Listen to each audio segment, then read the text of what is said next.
everyone, and welcome back to Go English Talk, where learning English is easy and fun. I'm Emily. And I'm Tom. Hi, Emily. It is wonderful to be here with you today for another great episode. I am so happy, too, because today we are talking about everyday conversations. We want to help our listeners speak naturally in daily life. Oh, that sounds very useful. What is the first situation we are going to look at today? Let's start with the very beginning of the day. Emily, what is the first thing you say when you wake up?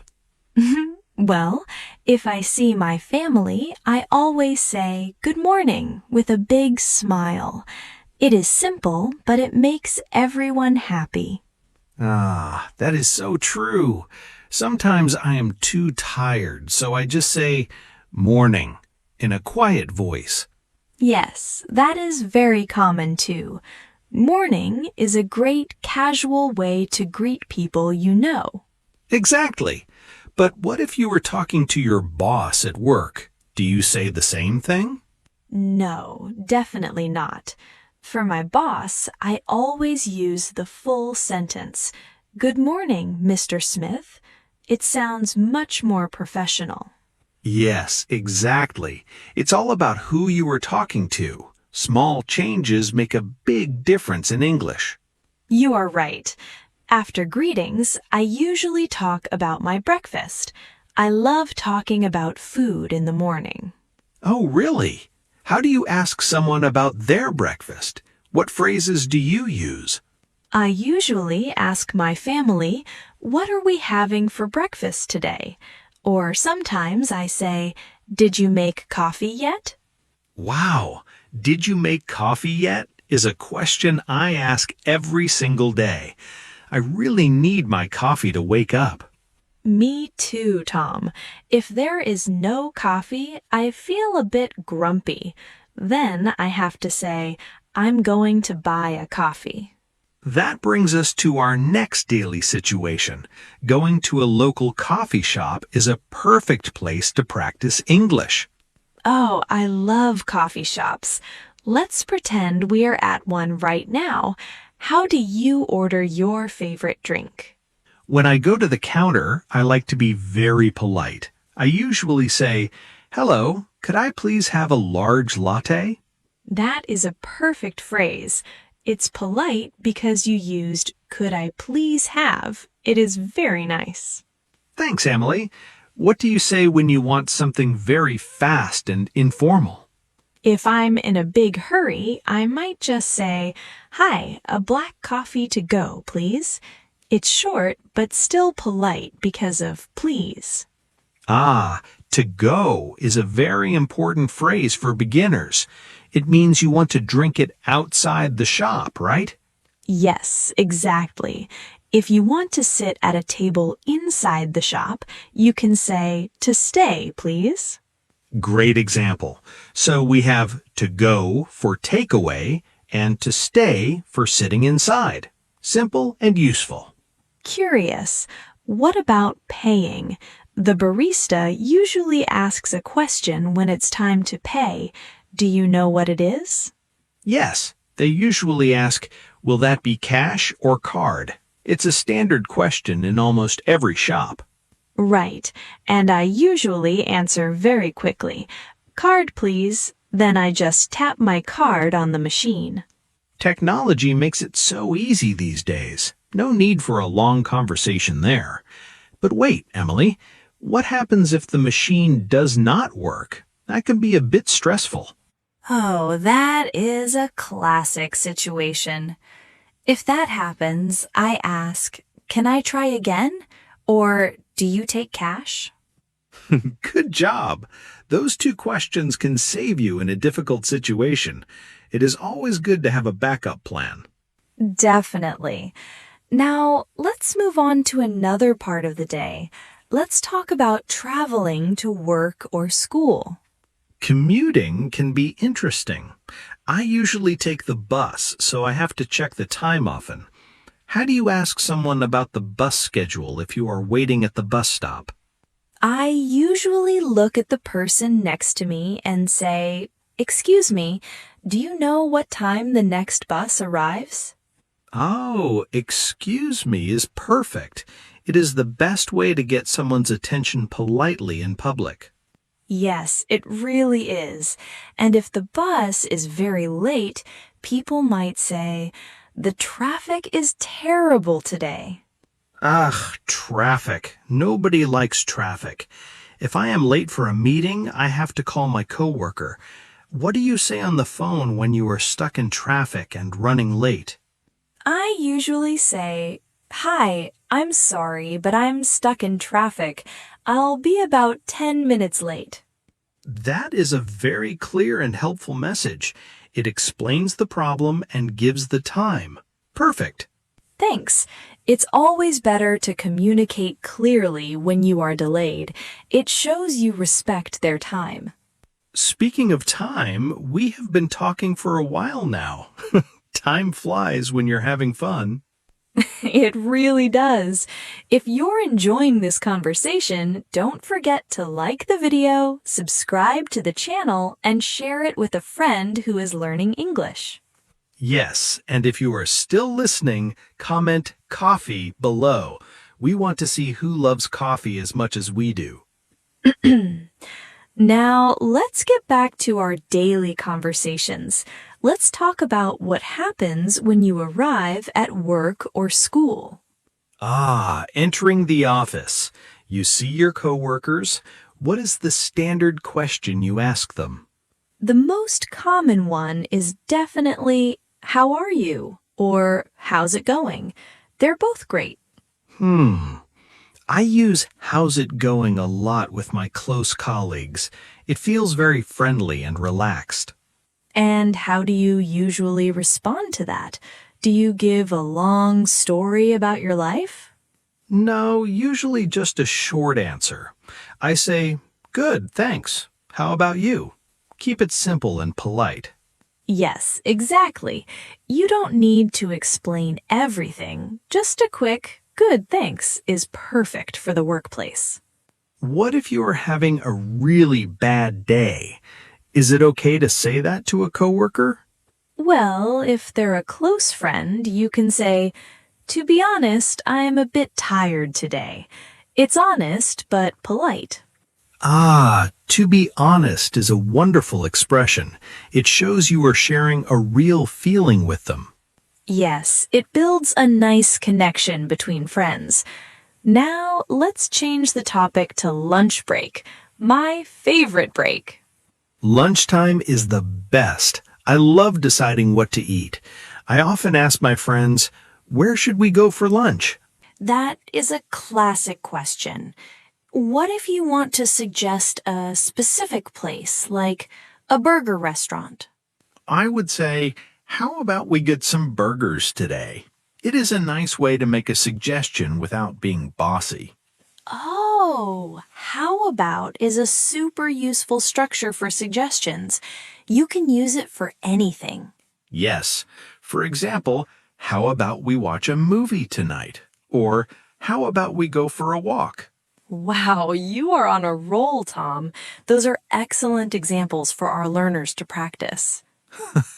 Thank you, Emily. I try my best. After lunch, we usually have to go back to work and talk about tasks, right? Sometimes you need help from a colleague. How do you ask for help without sounding demanding? I usually use a very polite phrase like, "Could you help me with this report when you have a minute?" That is very polite. When you have a minute shows that you respect their busy schedule. Exactly. It gives the other person a choice. They can say, "Sure, I can help you right now." And what if they're too busy at that moment? What would they say to you? They might say, "I'm a bit busy right now, but I can help you after 3 o'clock." That is a very normal response. It's not rude at all. It just explains their situation clearly. Yes, English speakers appreciate clarity and politeness mixed together. It makes work much easier. Now, let's fast forward to the end of the workday. You are ready to go home and relax. Oh, the best feeling. When I leave, I always say to my team, "Have a good evening, everyone." Have a good evening is classic and professional. What do you say to a very close work friend? To a close friend, I usually just say, "See you tomorrow," or "Catch you later." It's very casual. Catch you later. That's a great slang expression. It just means see you later, right? Yes, exactly. It's very common in casual conversations among friends or younger people. I love using that one. Now you're finally at home. You want to talk about dinner with your family or housemates. Dinner talk. This is where we discuss our plans for cooking or ordering food. How do you ask someone if they want to cook or if they prefer to order takeout? I usually ask, do you want to cook tonight or should we order pizza? It gives two clear options. I always choose the pizza option. It's just so much easier after a long day at work. I knew you would say that. Ordering food is definitely a popular choice on weekdays. It really is. But if you do decide to cook, you might need to check the fridge first. What do you say then? I look inside and say, we have some chicken and vegetables. We can make a stir fry. Yum! We can make is a very simple and direct way to propose a plan for dinner. Yes, it's practical and helps everyone decide quickly. Cooking together can also be a lot of fun. True. Relaxed. After dinner, it's time to relax. People usually talk about their favorite evening activities. Emily, what do you usually do to relax in the evening? Do you watch TV or read? I love to watch a good series. I often tell my friends, I'm watching a really interesting show right now. Oh, that's a great conversation starter. Then your friends can ask, what is it about exactly? And I can describe it simply. For example, it's a story about a family living in London. Simple present tense is perfect for describing the plot of a book or a television show. It keeps it clear. Yes, exactly. No need for complicated grammar when you are just chatting about a show with friends. What about reading? I prefer reading books before I go to sleep. It helps my brain relax. That sounds wonderful. How do you tell someone about the book you are reading? I just say, I'm reading a fantastic book about history at the moment. It is very inspiring. At the moment is another great phrase. It means the same as right now, but it sounds very natural. Yes, it's a nice variation to use so you don't repeat now too many times in a conversation. Speaking of variations, let's talk about the weekend. Weekend plans are a major topic of conversation during the week. Yes, on Thursdays and Fridays, everyone asks, do you have any plans for the weekend? That is the number one weekend question. And how do you answer if you don't have any specific plans? I usually say, not much, just relaxing at home. How about you? It's an easy way to return the question. Perfect. And if you do have an exciting plan, like going to the beach, what do you say then? I say, yes, I'm going to the beach with some friends on Saturday. I'm so excited. You used I'm going to. That is the best structure for future plans that are already decided. Exactly. We use going to for plans we have already made. It shows certainty about the future. Proud job, Tom. You explain grammar so naturally through our conversations. Our listeners must love it. Thanks, Emily. I think examples are always better than long lists of rules from a textbook. I agree completely. Real conversations help you learn English the way people actually speak it every day. Let's think about one more common situation. Talking about the weather. People love talking about the weather. Especially in English-speaking countries, it is the ultimate small talk topic. How do you start a conversation about it? If it's a beautiful day, I just look up and say, "Beautiful weather today, isn't it?" Oh, I love that. Adding "isn't it" at the end is a tag question. It invites the other person to agree with you. Yes. And what do they usually reply when you say that on a sunny day? They almost always say, "Yes, it's lovely," or "Absolutely, it's gorgeous today." It creates an instant positive connection. But what if it's raining cats and dogs? What do you say when the weather is terrible? Raining cats and dogs is a funny idiom. If it's pouring, I say, "It's freezing today," or "I hate this rain." Those are very relatable phrases. Everyone understands the feeling of being stuck in cold, rainy weather. Exactly. Whether it's sunny or rainy, talking about the weather is an easy way to break the ice with anyone. Break the ice is another great idiom. It means to start a conversation with someone you don't know well, right? Yes, exactly.